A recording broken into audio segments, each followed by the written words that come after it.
tục tập 6 và 7 của trò chơi con mực nha. Video trước, cảnh sát Hoang đã bị lộ sau chuyện rắc rối với nhóm buôn nội tạng. Quản lý mặt nạ đen ra lệnh bắt đầu tìm kiếm. Trước đó hắn đã nhận được một cuộc gọi. Có vẻ như một nhóm nhân vật quan trọng sắp đến đây. Anh ta phải giải quyết chuyện lùm xùm ở đây càng sớm càng tốt. Theo kế hoạch, trò chơi tiếp theo sẽ sớm bắt đầu. Ông lão đã tẻ ra quần vì bệnh. Ki-hun lấy áo khoác của mình che quanh eo ông để cho ông đỡ xấu hổ. Trên đường đến sân chơi, mọi người nhìn thấy thi thể bác sĩ và vài lính canh đang bị treo để răn đe. Quản lý đưa ra lời xin lỗi trang trọng đến người chơi và nói với họ đây là cái kết cho những kẻ phạm luật. Anh ta sẽ luôn đảm bảo sự công bằng trong trò chơi. Người chơi không có cảm giác gì ngoài sợ hãi và ớn lạnh. Trước khi bắt đầu trò chơi, ban tổ chức thông báo rằng trò này chơi theo đôi.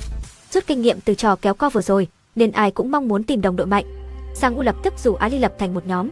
Hai cô gái nhỏ cũng không buồn lựa chọn, cứ thế là một đội thôi. Những người khác cũng bắt đầu lập nhóm.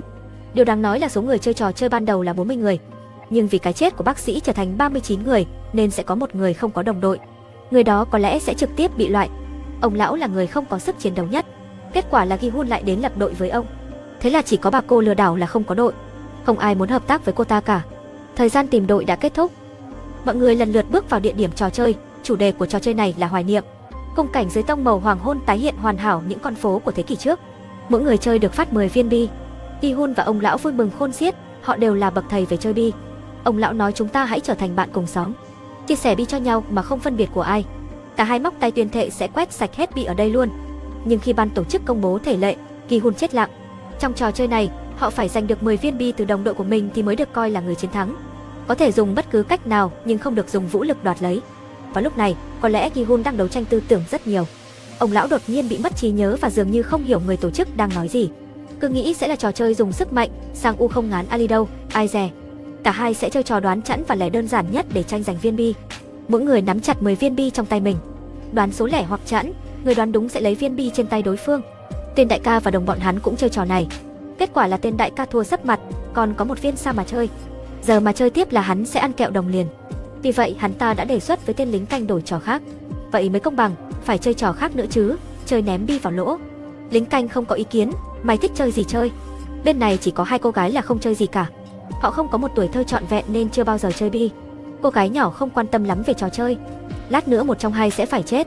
Thời gian đang dần trôi. Cô gái nhỏ muốn biết sao cô gái ăn trộm lại hợp tác với cô ấy, và cả hai bắt đầu giãi bày. Cô gái ăn trộm lạnh lùng nói vì chúng ta giống nhau. Vì cả hai đều là những kẻ ai cũng muốn tránh xa. Cô gái nhỏ mắt sáng lên và hỏi cô gái ăn trộm sẽ làm gì với tiền thưởng. Cô gái ăn trộm kể câu chuyện của mình. Cô ấy là một người Triều Tiên vượt biên. Cha bị bắn trong lúc vượt sông, còn mẹ bị bắt vào hồi hương. Chỉ có cô và em trai đến được Hàn Quốc. Nếu thắng, cô và em trai sẽ mua một căn nhà và sẽ đón mẹ qua đây ở cùng. Cho em trai có một gia đình và tuổi thơ trọn vẹn. Câu chuyện của cô gái nhỏ còn thảm hơn, cha làm chuyện bi ổi với cô. Sau đó, ông ta giết mẹ cô, còn cô giết ông ta và đi tù. Rồi khi cô được thả ra, cô gái nhỏ không biết phải đi đâu. Trong lúc cô đang chơi vơi thì ban tổ chức đã tìm đến cô. Sang-woo có lẽ không ngờ rằng Ali lại có thể chơi trò này giỏi như vậy. Chẳng mấy chốc, Ali đã thắng gần hết số bi của anh, giờ chỉ còn một viên. Anh ta sợ đến phát điên. Nhưng sau khi bình tĩnh lại, Sang-woo lại quỳ xuống cầu xin Ali, anh ta không muốn chết. Anh xin Ali cho mình một cơ hội.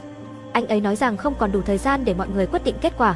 Sẽ có một trận bổ sung nếu quá thời gian không có người giành được bi của đối phương. Họ không cần phải giết lẫn nhau và họ có thể làm việc cùng nhau. Ali tốt bụng thật sự không muốn nhìn thấy Sang-woo chết nên đã đồng ý. Cả hai tách ra để quan sát tình hình của những người chơi khác. Sang-woo nói rằng lúc này Ali cầm bi sẽ rất nguy hiểm, anh ta làm cho Ali một cái túi để đeo. Lúc này, phía đại ca đã sắp đến hồi kết. Nói một cách đơn giản, trò chơi mà họ chơi là bi của ai ném vào lỗ được, thì người đó có thể lấy tất cả bi trên sân. Bây giờ cả hai đều chỉ có viên bi cuối cùng. Viên của đại ca chỉ dừng lại ở mép lỗ. Không ngờ nữ thần may mắn lại mỉm cười với hắn. Bi của tên đồng bọn đụng trúng bi của đại ca làm nó rơi vào lỗ. Kết quả là tên đại ca thoát chết. Tên đồng bọn hoảng hốt bỏ chạy nhưng lại chạy lên thiên đàng. Tiếng súng thu hút sự chú ý của Ali. Sang-woo nhân cơ hội đánh tráo túi bi của Ali.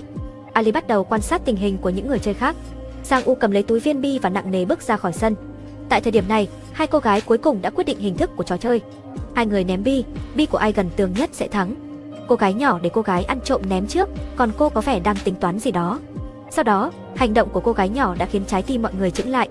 Cô gái nhỏ cố tình làm rơi viên bi dưới chân, điều đó có nghĩa là tại sao vậy? Họ chỉ là hai người xa lạ, trò chuyện vài câu thôi mà. Cô gái ăn trộm không thể tin được và hỏi cô gái nhỏ sao làm như thế. Cô gái nhỏ nói, khi nói chuyện, cô đã liên tục tự hỏi mình sẽ làm gì sau khi ra khỏi đây, nhưng không có câu trả lời nào cả. Cô gái ăn trộm thì khác, Cô ấy còn em trai còn mẹ đang chờ cô về. Những người ra ngoài cần một lý do để sống, phải không? Cuộc đời cô thì lại không có ai mong chờ cô. Cứ như thế, sự sống và cái chết chỉ cách nhau bằng tiếng súng. Cô gái ăn trộm nuốt nước mắt cắn răng rời đi. Lúc này Ali đang tìm Sang U, cho đến khi anh ta phát hiện ra rằng chiếc túi của anh chứa đầy đá. Anh chợt nhận ra, người đã luôn chăm sóc anh, đã phản bội lại anh. Quay lại với Gi-hun, anh chỉ có thể đi theo ông lão khắp nơi. Cách bài trí ở đây quá giống nơi ông lão từng ở. Mỗi khi băng qua một góc phố, ông lại tự kể về một điều gì đó. Có lẽ bệnh người già đã tái phát. Nhìn thấy thời gian còn lại rất ít, Gi-hun không thể không cầu xin. Ông lão cuối cùng cũng chịu chơi với anh, họ cũng chơi trò đoán chẵn và lẻ. Ông lão chơi rất giỏi trò này, và thế là Gi-hun chỉ còn lại một viên bi. Trái tim anh như chìm xuống đáy. Trong cơn tuyệt vọng, anh bỗng phát hiện ra, rõ ràng là ông lão đã thắng nhưng dường như đã quên mất con số mình đoán và đưa viên bi cho Gi-hun. Dưới thử thách của sự sống và cái chết, anh ta bắt đầu lợi dụng điều đó, ăn gian ông lão. Dần dần lấy được gần hết viên bi của ông lão, cho đến viên bi cuối cùng, căn bệnh lại tái phát. Ông lại điên cuồng đi khắp nơi tìm kiếm ngôi nhà thuở bé. Chỉ còn những phút cuối, Gi-hun nắm lấy ông lão và cầu xin ông lần nữa. Lúc này, ông lão bình tĩnh nói, hay chúng ta cược tất cả đi, cược hết những viên bi chúng ta có. Nghe vậy, Gi-hun giận dữ hét lên, có công bằng khi anh phải bỏ 19 viên bi còn ông lão chỉ có một viên không? Điều anh không ngờ là ông lão lại từ tốn nói, vậy cậu lợi dụng nói dối và lấy bi của tôi thì có công bằng không? Thì ra ông lão vẫn luôn tỉnh táo. Gi-hun áy náy tột cùng, không biết nói gì. Điều khiến anh bất ngờ hơn nữa là ông lão đã thực sự đưa viên bi cuối cùng cho Gi-hun và nói rằng chúng ta là bạn cùng xóm mà. Ông lão rất biết ơn Gi-hun đã đồng hành cùng mình trong chặng đường vừa qua. Nhờ có anh mà ông đã rất vui vẻ trước khi ra đi. Khi thời gian đếm ngược kết thúc, Gi-hun nghe thấy giọng nói của ông lão. Tôi nhớ rồi, tên tôi là Uy Nam. Sau đó, tiếng súng vang lên, Gi-hun rời đi trong nước mắt. Mọi người quay lại phòng nghỉ và vô cùng ngạc nhiên khi thấy bà cô lừa đảo còn sống, còn ngủ một giấc ngon lành. Thì ra là theo nguyên tắc công bằng, người dư thừa sẽ được thoải mái qua vòng. Gi-hun và cô gái ăn trộm đã tự tay loại người thân thiết nhất với mình nên đều rất ủ rũ. Tuy nhiên, có một người khác còn tệ hơn họ, đồng đội của anh chính là vợ mình. Lúc này, anh ta đã hoàn toàn suy sụp, cầu xin mọi người bình chọn để làm gián đoạn trò chơi. Thật tiếc là không có ai đáp lại lời kêu gọi của anh ấy cả. Bên đây quản lý đang cho trục vớt thi thể của người đàn ông lạ mặt, được cho là cảnh sát Hoang. Ở đây có thẻ cảnh sát, cho nên mọi người không nghi ngờ gì nữa. Người chơi mất vợ vì không thể chịu nổi sự thật, đã tự sát. Và sự đấu tranh giữa sự sống cái chết của họ chẳng qua là trò giải trí cho những người giàu. Một nhóm khách quan trọng đeo mặt nạ đến đảo. Họ chỉ là một bộ phận nhỏ trong số những người giàu có tham gia cá cược, đến để xem trực tiếp trò chơi cho cảm giác hồi hộp. Cảnh sát Hoang nhanh chóng xử lý một người phục vụ và thay thế anh ta, thay quần áo và vào vị trí như bình thường. Một trò chơi mới đang diễn ra dưới con mắt của những vị khách quý này. Người chơi cần chọn một số từ 1 đến 16. Họ không biết con số này có nghĩa là gì, vì vậy hầu hết mọi người đều chọn con số ở giữa. Vì muốn ban phát sự từ bi, nên ban tổ chức đã đưa ra gợi ý theo yêu cầu của vị khách. Người chơi biết được rằng những con số chính là thứ tự chơi.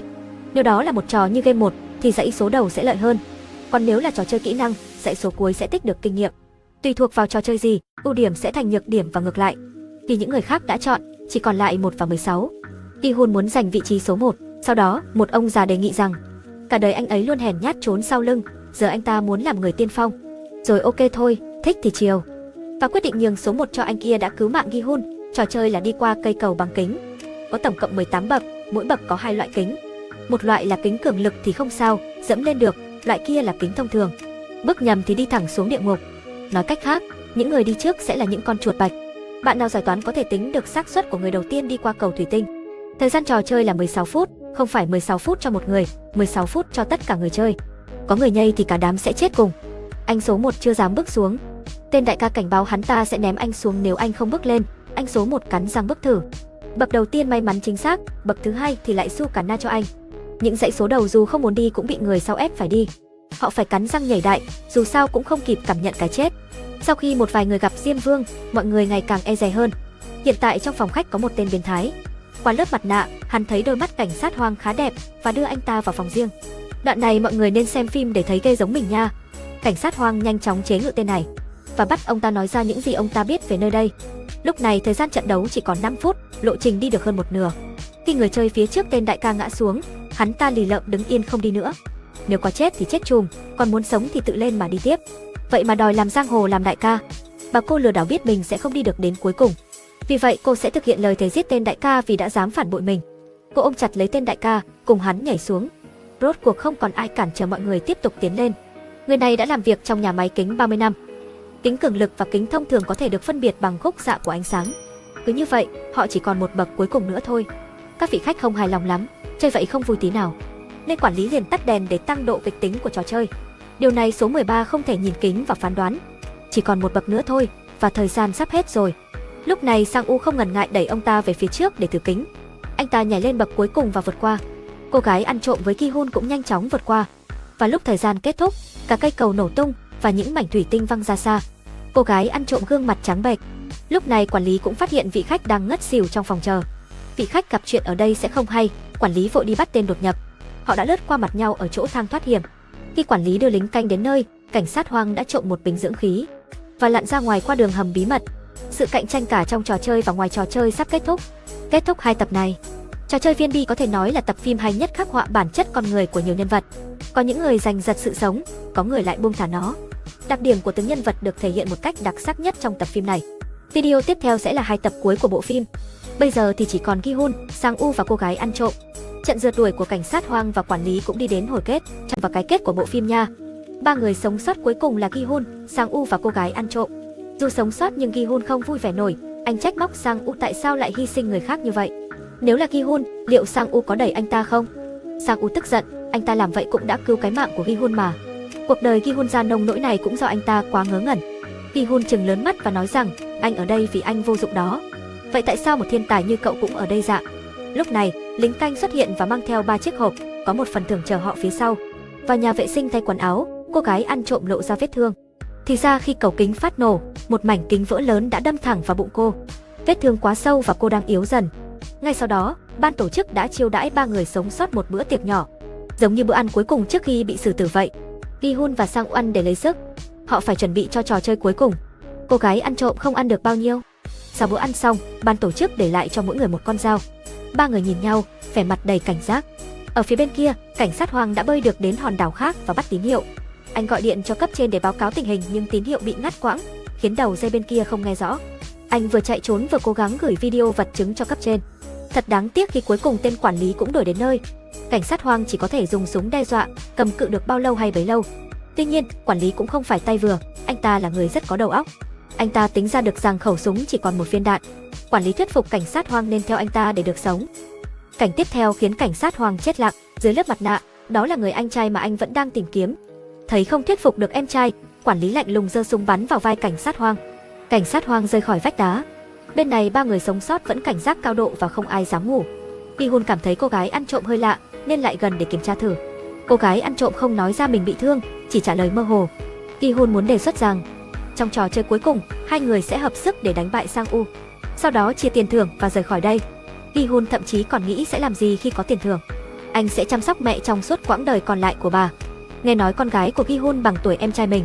Cô đề xuất với Ki-hun rằng nếu một người sống sót ra khỏi đây, người đó sẽ lo cho gia đình người kia. Lúc này, Ki-hun phát hiện Sang U đã ngủ quên mất. Anh muốn nhân cơ hội này để giết Sang U. Lúc này cô gái ăn trộm yếu ớt nói, dừng lại đi, anh không phải loại người như vậy. Ki-hun quay lại và phát hiện cô gái ăn trộm ngày càng tái nhợt. Lúc này anh mới phát hiện ra vết thương ở bụng của cô. Ki-hun lao ra đập cửa điên cuồng kêu cứu, một lúc sau thì đèn bật sáng. Tuy nhiên, lính canh không đến cứu người mà là mang theo quan tài. Hóa ra Sang U đã lợi dụng thời cơ kết liễu cô gái ăn trộm. Sao hắn ta lại tàn nhẫn như thế? Ki-hun tức giận muốn đấm Sang U nhưng bị cản lại. Sự căm thù của anh chỉ có thể được bộc phát ở trò chơi cuối cùng. Trò chơi cuối cùng sẽ sớm bắt đầu. Ki-hun được quyền chọn đầu tiên bằng cách đoán đồng xu. Lính canh không giải thích luật chơi mà để Ki-hun lựa chọn giữa phe tấn công và phe phòng thủ. Trong cơn thịnh nộ, Ki-hun chọn phe tấn công. Sau đó là thời gian giải thích quy tắc. Đây là trò chơi được trẻ em Hàn Quốc rất yêu thích, trò chơi con mực. Người phòng thủ chiến thắng bằng cách đẩy người tấn công ra khỏi vạch kẻ. Người tấn công chiến thắng khi vượt qua người phòng thủ và đạp lên đầu con mực. Trò chơi bắt đầu, Ki-hun lòng đầy căm phẫn. Anh ném một nắm cát vào mặt Sang U. Lúc này, cơn mưa bất chợt càng tăng thêm không khí căng thẳng cho trò chơi. Hai bên tạm dừng cuộc đọ sức trong giây lát. Sang U nói anh sợ rằng Ki-hun và cô gái ăn trộm sẽ dừng cuộc chơi, và sau đó phần thưởng sẽ bốc hơi. Ki-hun chua chát nói nếu không phải cô gái ăn trộm can, anh đã giết Sang U rồi. Phần thưởng này, cậu sẽ không lấy được đâu Sang U. Cuộc chiến cuối cùng bắt đầu. Đây là một trò chơi câu mực máu me và bạo lực nhất. Hai bên đã cố gắng hết sức để chiến đấu. Sang U đang có lợi thế rất lớn. Ki-hun như bị kích động máu điên cắn vào chân Sang U và giành lại lợi thế. Liên tục trút giận hết cú đấm này đến cú đấm khác, nói rằng Sang U đã giết những người đó. Tuy nóng giận nhưng Ki-hun không chọn giết Sang U. Ki-hun chậm chạp bước về phía đầu con mực. Sắp đến nơi bỗng Ki-hun đứng lại, anh tuyên bố dừng chơi. Anh bước đến chỗ Sang U. Cuối cùng, anh cũng không thể nhìn Sang U chết được. Bây giờ chỉ còn lại 2 người, theo luật chơi, hơn nửa số người chơi bỏ phiếu dừng thì trò chơi sẽ dừng lại. Anh sẽ rời khỏi nơi này với Sang U. Các vị khách đang theo dõi trận đấu từ xa bỗng ngơ ngác. Không ai ngờ rằng Gi-hun lại từ bỏ số tiền thưởng khổng lồ như vậy. Lúc này Sang Hu nói một cách yếu ớt. Khi còn nhỏ, lúc anh và Gi-hun chơi những trò chơi như thế này, mẹ của họ sẽ đến và gọi họ về nhà ăn tối. Nhưng bây giờ chẳng có ai gọi cả. Gi-hun sẵn sàng mang Sang Hu về, bất chấp tất cả. Lúc này Sang Hu đầy tội lỗi đã chọn tự sát. Hoặc có thể anh biết rằng không có cách nào để tồn tại ngay cả khi anh thoát ra được. Anh chỉ có thể nói 2 chữ mẹ ơi trước khi chết. Hôm đó trời mưa to như khóc than cho cảnh tượng bi ai này. Và như vậy, trò chơi này đã kết thúc. Sau đó, Gi-hun bị bịt mắt, anh hỏi tên quản lý tại sao lại bày ra trò này. Anh ta trả lời rằng, những người chơi như những con ngựa trên sân đua, đó là tất cả. Khi Gi-hun hỏi về danh tính của anh ta, tên quản lý không nói gì rồi thả khói làm ngất Gi-hun. Gi-hun bị thả xuống tại một con đường đông đúc. Anh ta phun ra một thẻ ngân hàng từ miệng mình. Gi-hun thẫn thờ đến ngân hàng và lấy 10.000 kun. Số dư trước mặt là 45,5 tỷ kun. Đêm đó, Gi-hun đi ngang hàng cá của mẹ Sang Hu. Bà ấy nhìn thấy vết thương trên mặt anh nên đã tặng cá cho anh. Bà muốn hỏi anh có liên lạc với Sang Hu không, nhưng nửa chừng lại thôi. Với nhiều cảm xúc lẫn lộn, Gi-hun lặng lẽ trở về nhà. Đợi anh về thì cơ thể mẹ anh đã lạnh ngắt. Trong nháy mắt, mùa đông của một năm sau, chủ tịch ngân hàng nơi Gi-hun gửi tiết kiệm đã mời anh đến. Anh ta thấy Gi-hun không động chạm tới số tiền đó đã lâu rồi. Lần này anh ta đặc biệt mời Gi-hun đến để giới thiệu cho anh dịch vụ cao cấp dành cho những người dùng VIP. Gi-hun giữ nguyên trạng thái bất động và hỏi vay 10.000 kun rồi rời đi. Ban đêm, Gi-hun ngồi thẫn thờ bên sông uống rượu. Một bà lão đến mời anh mua hoa. Gi-hun bất ngờ với tấm thiệp trên bó hoa, hóa ra là người tổ chức trò chơi con mực đã mời anh ta đến gặp mặt. Gi-hun vội vàng đến điểm hẹn trên thiệp để xem là người đứng sau. Gi-hun không thể tin vào mắt mình. Người đáng lẽ đã chết từ lâu hóa ra lại là người đứng sau tất cả. Lúc này, ông lão số 1 đang hấp hối trên giường bệnh. Ông lão phớt lờ những lời của Gi-hun và chỉ vào một kẻ lang thang say xỉn ở tầng dưới rồi cá cược với Gi-hun. Trong thời tiết như thế này, một kẻ lang thang sẽ chết còng nếu không ai quan tâm đến hắn. Nếu có ai đến giúp gã lang thang trước 12 giờ thì Gi-hun thắng, ngược lại thì ông thắng. Nếu Gi-hun thắng, ông ấy sẽ trả lời tất cả những nghi ngờ của anh. Gi-hun tức giận, anh tăng tiền cược tất cả những gì anh có. Nếu thắng, anh sẽ tự tay giết chết ông lão. Trước khi kết thúc trò chơi cá cược cuối cùng này, ông lão đã giải đáp những thắc mắc của Gi-hun. Ông ấy thật sự bị u não, ông ta đã sống cùng gia đình trong một căn nhà gỗ trong ngõ. Lúc này, Gi-hun nhìn thấy một người qua đường đang đến gần kẻ lang thang, nhưng ở lại một chút rồi rời đi. Ông lão lạnh nhạt hỏi, anh vẫn còn tin vào con người sau những chuyện đã xảy ra kia sao? Ông hỏi Gi-hun, anh không xài những đồng tiền đó là do thấy tội lỗi sao? Gi-hun không trả lời và hỏi ngược lại sao ông lại làm vậy. Câu trả lời của ông già thật tàn nhẫn. Người không có tiền và người có quá nhiều tiền có một điểm chung. Đó là cuộc sống không có niềm vui nào cả. Người giàu buồn chán vì muốn gì có đó thú vị hơn những trò chơi bình thường. Nhìn người khác tranh đoạt sự sống là một loại niềm vui mới lạ. Lý do ông lão tham gia trò chơi cũng vậy. Ông ấy chán cảm giác làm khán giả, ông muốn tự mình chơi để trải nghiệm. Lý do ông để Gi-hun sống sót, đó là bởi vì Gi-hun đã giúp ông tìm thấy niềm vui khi chơi với bạn bè lúc ông còn nhỏ. Ngay khi chỉ còn vài giây trước 12 giờ, người qua đường đã rời đi trước đó đã đưa cảnh sát đến chỗ người lang thang. Gi-hun đã thắng cược và ông lão cũng đã trút hơi thở cuối cùng. Cuối cùng ông ấy đã không thể giúp Gi-hun giải đáp thêm những nghi ngờ. Ngày hôm sau, Gi-hun đến tiệm cắt tóc và cạo râu. Như để chống lại số phận, anh đã nhuộm một mái tóc đỏ rất thời thượng. Anh đón em trai cô gái ăn trộm và gửi cậu đến chỗ mẹ của Sang Hu. Gi-hun cũng để lại một vali tiền với lời nhắn đây là tiền anh nợ Sang Hu. Anh đã thực hiện lời hứa của mình. Gi-hun sắp ra nước ngoài để gặp con gái. Trước khi lên tàu, anh thấy một người quen cũ năm nào ở phía bên kia. Anh chàng mặc vest cũng nở nụ cười khiêu khích với Gi-hun. Khi Gi-hun đuổi đến nơi, anh ta đã lên tàu đến Busan. Hai người nhìn nhau qua cánh cửa không nói lời nào. Lúc này, Gi-hun quay lại và giật lấy tấm thẻ của người đàn ông xuống và cảnh cáo anh ta rằng anh ta không được tham gia trò chơi. Chuyển cảnh, Gi-hun ngồi ở sảnh sân bay và suy nghĩ rất lâu. Trước khi lên máy bay, anh bấm điện thoại gọi số trên tấm thiếp, bên kia là lời mời tham gia trò chơi. Gi-hun tức giận quyết định không đi nữa. Phim đến đây là hết rồi. Cảm ơn mọi người đã đi với mình cả bộ phim. Trò chơi con mực này tương tự phim truyền hình sinh tồn, thế giới không lối thoát, nhưng nó không hack não mà tập trung nhiều hơn vào bản chất con người, về sự phân biệt giữa người giàu kẻ nghèo, về các tầng lớp xã hội, thực hiện cùng một lựa chọn vì những lý do khác nhau. Gi-hun không phải là một người tốt điển hình, anh bất hiếu, không có ý chí, điểm tốt anh có lẽ là lương thiện. Phải nói Sang Hu là một người thực tế, nhưng anh ấy đã giữ vững lập trường của mình như một người đàn ông trước bài kiểm tra cuối cùng. Đời người là kiếp người, đừng bao giờ chà đạp lên nó. Khi xuống máy bay, Gi-hun nói với điện thoại rằng tôi không phải là ngựa chiến, tôi là một con người. Đó là đỉnh điểm của sự phản kháng đối với người đàn ông trên. Ngoài ra, cảnh sát Hoang có khả năng cao không chết. Anh trai Hoang là một người giỏi dùng súng, không thể bắn trượt phát đó được. Rõ ràng là anh muốn tránh vết thương chí mạng và cứu em trai mình. Một người có thể hiến thận cho em trai mình thì làm sao có thể làm hại nó. Người ta suy đoán rằng cảnh sát Hoang sẽ là người trợ giúp Gi-hun ở phần tiếp theo. Gi-hun tức giận vì ban tổ chức trò chơi vẫn đang thao túng tính mạng của những người khác. Kiên quyết từ bỏ cơ hội chung sống hạnh phúc với con gái, anh đã đánh cược tất cả những gì mình có. Phần thứ hai sẽ là một cuộc chiến lớn giữa